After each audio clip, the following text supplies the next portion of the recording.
태종 이방원은 왜 장남을 버렸나? 태종 이방원이 끔찍하게 아꼈던 장남을 세자의 자리에서 쫓아낼 수밖에 없었던 그 이유를 벗겨보도록 하겠습니다. 태종은요, 정실 부인이었던 이 원경왕후 민씨 그 슬하에 사남 사녀를 두고 있습니다. 자, 이날 태종은요, 바로 이 사남, 네 아들 중에서 후계자를 발표합니다. 네, 조선의 다음 왕이 결정되는 날. 와, 이러니 뭐 경사 중 경사죠. 조선이 가장 큰 경사 아닌가요? 그렇죠. 그렇습니다. 자, 그럼 태종이 네 아들 중에 세자로 원픽한 사람은 과연 누구였을까요? 일단 조선 시대니까 네. 장남이죠. 종남이죠. 누구? 양녕대군. 네, 맞습니다. 바로 제일 큰 위에 있는 장남, 큰아들이겠죠. 태종이 후계자로 고려한 건 오직 딱 한 사람. 11살의 장남. 이름은 이제. 즉 양녕대군 뿐이었습니다. 이때의 태종은요, 목에 칼이 들어와도 후계자는 무조건 장자로 세우겠다라고 하는 원칙을 가지고 있었습니다. 그렇게 왕이 된 태종, 장자 계승을 하겠다 마음 먹었을 거 아닙니까? 네. 그죠?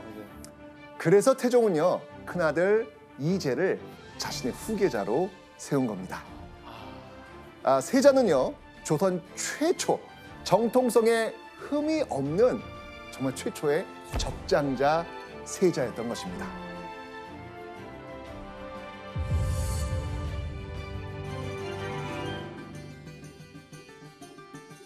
태종이 세자로 세운 소중하고 귀한 큰아들 양녕대군 이제.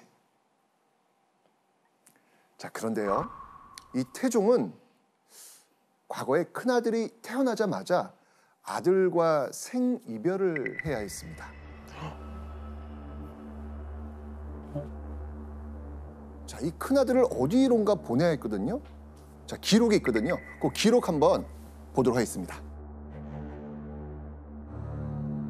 갑술년에 양녕을 낳았는데 그도 죽을까 두려워서 본방댁에 두게 했다. 어이? 그도 죽을까 그러니까. 두려워서. 뭐지? 또 누가 죽었나? 먼저 죽은 아들이 있나? 그러니까요. 첫 아들. 자, 그러니까 태종이 왕자였던 시절인 1394년에 큰아들 양녕대군을 얻습니다. 그런데 지금 보시면 알겠지만 그 아이들이 죽을까 봐 일부러 본방댁이 뭐냐면 처가예요, 처가. 네. 처가로 보내서 키웠다는 이야기입니다. 대체 왜 죽을까 봐 두려워서 처가에 보냈을까? 사실 태종은요, 큰아들이 태어나기 전에 이미 3명의 아들이 있었어요. 그럼 네 번째인 거. 네.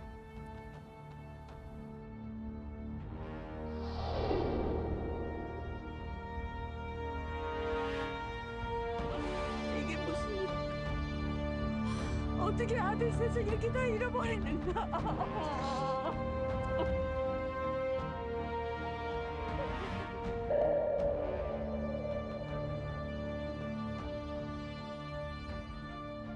아이고.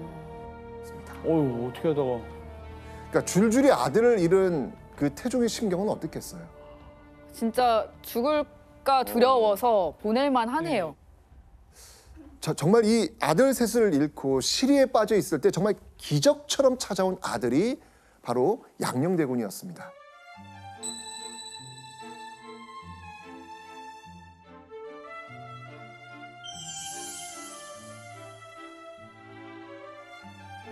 자, 그렇게 노심초사 사랑으로 키운 큰아들을 무사히 세자로 세운 태종. 다행이다. 태종은 세자에게 정말 큰 기대를 걸었고요. 물심양면 지원을 아끼지 않습니다. 특히 이 태종은요, 큰아들을 아주 똑똑하고 유능한 후계자로 키우고 싶어 했습니다. 그래서 태종은요, 세자인 큰아들에게 이걸 붙여줍니다. 뭘 붙여줬을까요? 유능하고 똑똑한 한 우리 세자로 컸으면 좋겠어. 아, 선생님. 맞습니다. 바로 제왕 공부를 가르칠 초특급 전담 선생님. 이 선생님들 프로필이 어마어마합니다. 엄청 놀라운데요. 바로 영의정, 좌의정, 우의정, 조선 최고의 대신인 삼정승을 선생님으로 딱 붙입니다.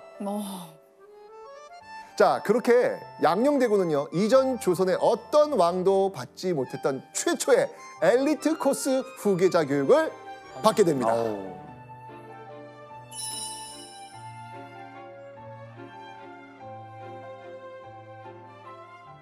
자, 태종이방원, 우리 세자가 이렇게 훌륭한 선생님들 안에서 잘 크겠지라는 그런 기대 크겠죠? 네. 하시죠. 자, 이렇게 1년이 흐르고요. 1405년 어느 날 태종이 노발대발하면서 아주 호통을 치는 일이 벌어집니다. 태종이요? 자, 그리고 갑자기요. 누군가의 종아리를 치라! 라고 오. 명을 합니다. 대체 무슨 일일까요? 이날 태종은요. 세자인 큰아들이 얼마나 공부를 열심히 하는지 정말 궁금했을 거예요. 그래서 큰아들을 만나가지고 그동안 배운 것을 외워보거라. 이제 아버지의 테스트를 한 거죠. 어디 오늘 읽은 것들을 한번 외워보거라. 예, 외워보겠사옵니다. 왼좌와 오른좌. 공부과가 아니네. 아니 특급 선생님들까지 붙여가지고 공부를 지금 1년이나 지금 이렇게 시켰는데 세자가 외우는 게 하나도 없다? 심각한데요? 어허. 그런 큰아들의 모습을 본 태종은요. 화가 머리끝까지 납니다. 세자의 잘못을 바로잡겠다는 의미로 바로 환관에 종아리를 친 겁니다. 오. 아니 황관이 무슨 죄예요? 얼마나 진짜 아니 옆에서 같이 최선을 다했을 건데. 그렇죠. 맞습니다. 야. 이게 맞습니다. 지금 세자를 체벌하지 않고 아니 왜 환관을 매질했을까? 자, 세자를 직접 체벌하면 왕의 후계자로서의 그 위상에 해가 될 수 있잖아요. 그러니 세자궁에서 세자를 보필했던 그 환관들을 체벌한 겁니다. 책임이 있다고 판단을 했군요. 아들 이렇게 또 권위 떨어지면 안 되니까. 안 되니까. 그렇죠. 한 걸음 나아가 태종은요. 이후 또 세자가 답 못하면 그땐 환관이 아니라 선생님들을 벌주겠다. 라는 이야기까지 합니다. 근데 환관을 때리면 그 아들이 미안해해요? 당연히 너무 당연한 거죠. 지금 그것 때문에 한 거예요, 지금요. 아니 너무 그렇다. 서로 곤란하고. 네. 아버지 태종이 이렇게까지 했습니다. 세자는 그럼 어떻게 해야 되겠습니까? 아 이제는 정신 차리죠. 열심히 해야죠. 그럼요. 다른 나 거죠. 때문에 지금 혼나고 있는데. 다른 사람들 맞아. 막 회초리 맞고 있는데. 그죠, 그죠? 자, 그렇게 한바탕 소란이 있고 한 달쯤 흐른 후 세자궁에서 아주 보기 드문 일이 일어납니다. 자, 그 상황을 한번 보겠습니다. 이것이 어찌 소인의 죄입니까? 이건요, 누군가 세자를 향해서 한 말이었어요. 세자를 향해서. 그러니까. 그래, 그러니까 맞은 사람이 한 건가 봐. 환관. 맞습니다. 바로 세자궁의 환관. 한 환관이 이번에 회초리가 아니라 곤장을 맞다가 세자한테 이렇게 하소연을 한 거예요.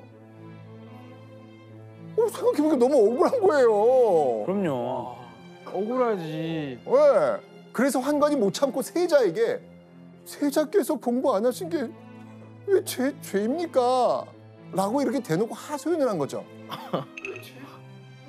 아니 근데 교수님, 태종이 엄청난 세자교육을 시키고 있는데 이렇게까지 신경을 쓴 이유가 분명히 있지 않습니까?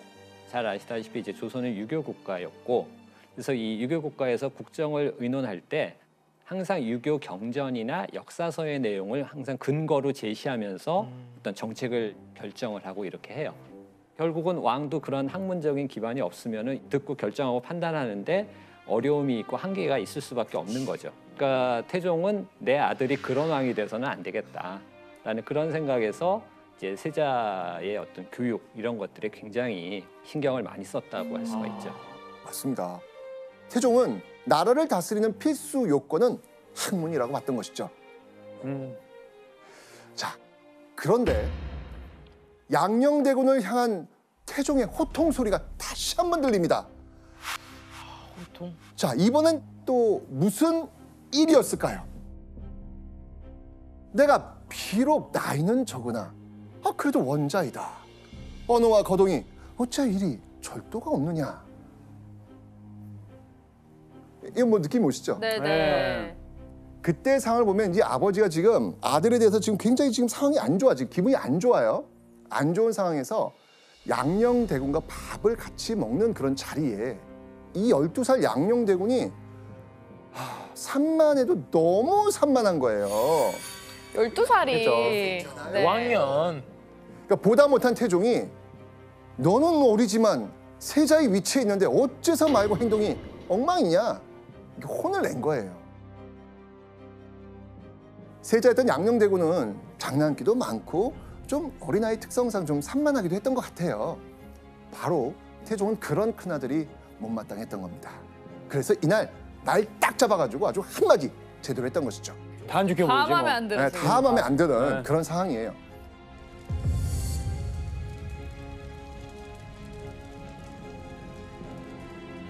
세자 책봉 이후 1년이 넘는 동안 태종이 본 큰아들의 모습은요.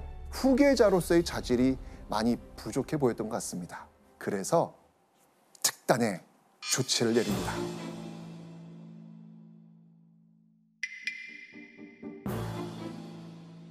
세자가 식사하거나 움직이거나 가만히 있을 때에도 좌우를 떠나지 말고 장난을 일체 금하여 오로지 학문에만 힘쓰도록 하라. 한마디로 24시간 세자를 감시하라고 했던 것이죠. 숨 막혀. 숨 막혀. 아. 이 세자의 마음 어땠을 것 같아요?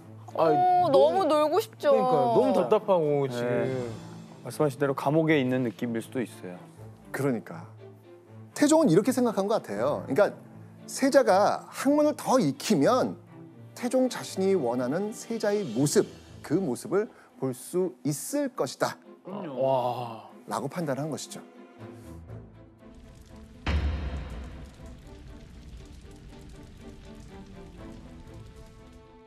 자, 그러던 1407년 태종은요 14살이 된 세자를 혼인시킵니다. 세자빈을 맞아서 가정을 꾸리는 큰 아들을 보면서 태종은 세자가 한층 더 성숙해지기를 아마 기대했을 것 같아요. 자, 그리고요 혼인 2달 후에 세자는 아주 중요한 시험대에 오릅니다. 1407년 9월이었는데요. 태종이 세자인 양녕대군에게 이렇게 말합니다. 세자는 책임이 중하다. 명나라로 가는 것은 종사와 백성을 위한 것이니라.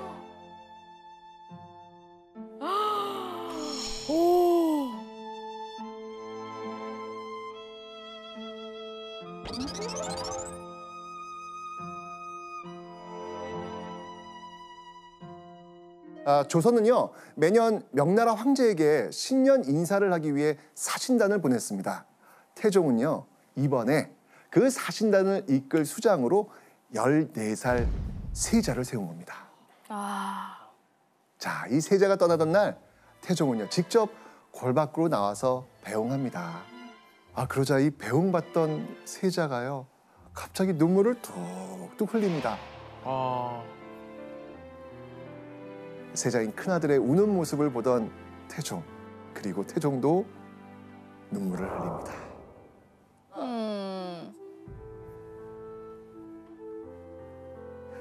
태종은요 울면서 기대와 불안감을 안고 큰아들이 떠나는 길을 지켜봤습니다. 세자가 조선을 대표해서 조선의 사신단을 이끌고 이제 명나라로 가잖아요. 네. 그렇게 함으로써 이제 명나라 황제로부터 세자가 조선의 다음 왕위를 이을 후계자다 이런 것들을 확실하게 인정을 받는 그러한 것이고, 명나라에서 인정을 받는다라고 하는 것은 결국 조선 내부에서도 그 위상이 확고해질 수 있는 그러한 어떤 효과가 있다라고 말씀을 드릴 수 있겠습니다. 맞습니다. 자, 그렇게 조선을 떠난 세자인 양녕대군과 사신단, 몇 개월 후 당시 명나라 수도였던 남경에 도착합니다. 남경에 도착한 세자는요, 황제를 만나 인사를 올리고요. 오호, 황제의 질문에도 막힘없이 대답합니다. 아, 자, 이러면서 사행 임무를요, 원만하게 잘 수행했습니다. 역시. 그런데 며칠 후에 황제가 주관하는 의식에 참석했을 때 예상치 못한 위기가 생깁니다. 위기? 그날은요, 황제가 관리들을 거느리고 하늘과 땅의 신에게 제사를 지내는 날이었습니다. 자, 그 제사에 참석한 명나라 관리들과 양녕대군 조선 사신들은요, 1품부터 9품까지 지위에 맞게 서야 했습니다. 그러니까 원래 양녕대군이 서야 할 곳은요, 명나라 2품 관리가 서는 그곳이었습니다. 그런데 양녕대군이 섰던 자리가 어디였을까? 더 밑이에요? 맞습니다. 바로 9품석이었습니다. 9품? 9품. 한참 밑인데. 명나라 관리는 조선의 세자인 양녕대군을 9품이 서는 끝자리인 가장 말단석에 세운 겁니다. 와. 왜냐하면 중요한 의식에 참가할 때 입어야 할 관복을 안 입었다는 게 이유였습니다. 아니, 그래도 그렇지 조선의 세자를 9품이 서는 자리에 세운다? 이거는 조선의 위상도 흔들리게 되는 난감한 상황이 벌어진 거예요. 외교인데. 명나라 황제에게 자리 바꿔달라고 이야기합니다. 와, 진짜? 네, 그러니까 예. 의견을 전한 겁니다. 이렇게 말이죠. 제가 설 자리는 이 자리가 아니니 성찰해 주시길 바랍니다. 자초지종을 확인한 황제는요, 양녕대군의 이 당당한 요구를 받아들입니다. 오, 다행이다. 자, 그리고요, 여기서 그치지 않고요, 황제는요, 양녕대군에게 제대로 된 조복을 만들어 주라. 아, 만들어 준 거죠. 네. 단 15살의 조선 세자가 정말 똑 부러지는 외교적 대처로 조선의 위상을 지켜낸 겁니다. 아니, 교수님, 그럼 이제 태종은 세자가 엄청 자랑스러웠을 것 같거든요. 예, 맞습니다. 네. 그 태종실록의 기록에 보면은 내가 예전에 그 명나라 사신을 갔을 때보다 사신단의 규모가 2배 이상 많았다라는 거예요. 그렇게 많은 인원들을 데리고 갔는데 단 하나의 사고도 없이 잘 이끌고 돌아왔다. 와. 라고 하면서 매우 흡족해해요. 세자가 국왕으로서의 어떤 자질과 능력을 가지고 있다라는 것을 아주 과시하는 그런 좋은 기회가 되었다고 할 수 있겠습니다. 맞습니다. 명에서 돌아온 세자 양녕대군은요, 이후에 명나라 사신을 접대하거나 태종 대신 국가의 제사를 주관하는 등 점점 이 후계자로서의 입지를 넓혀 나갑니다.